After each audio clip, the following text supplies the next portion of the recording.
So mga guys, dito po tayo sa ating talungan na naman po. Ito na po yung ating bagong tanim na talong. Yan po, ipakita ko sa inyo. Maganda na po ng mga bulaklak na po. Ganito na po yan. Malaki ang kanyang mga puno. Yan po guys.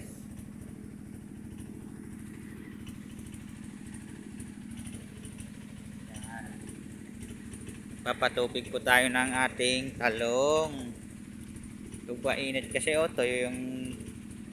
tuyo ang kanyang lupa. Ngayon po patubigan natin. Papawa na natin para sulit ang kanyang basa mga guys. Yan po guys, maganda na po yung may mga bulaklak na po, may mga bunga na rin po. Ilan yan po.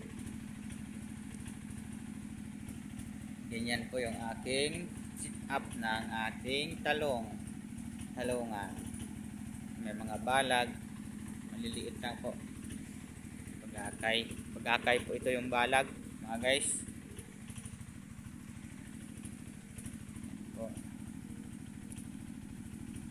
Subuan na isang buwan po yung ating talong mga guys. May mga buko na rin. Ilang araw na ito.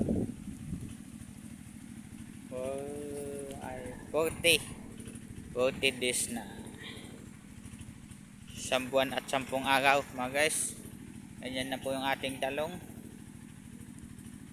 Yan, ganyan nakaganda. Ayun, tuyo ang lupa mga guys. Kaya patubigan muna natin. Ganyan po ang aking sit up ng ating balag sa ating talong mga guys.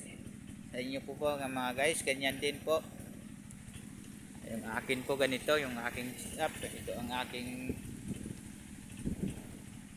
gawa ng balag. Yan. Nakita ko sa inyo, may mga bulaklak na po mga guys. Medyo konti pa lang. Yan lang po guys, hanggang dito lang. Pinakita ko lang sa inyo yung ating talong. Thank you, salamat.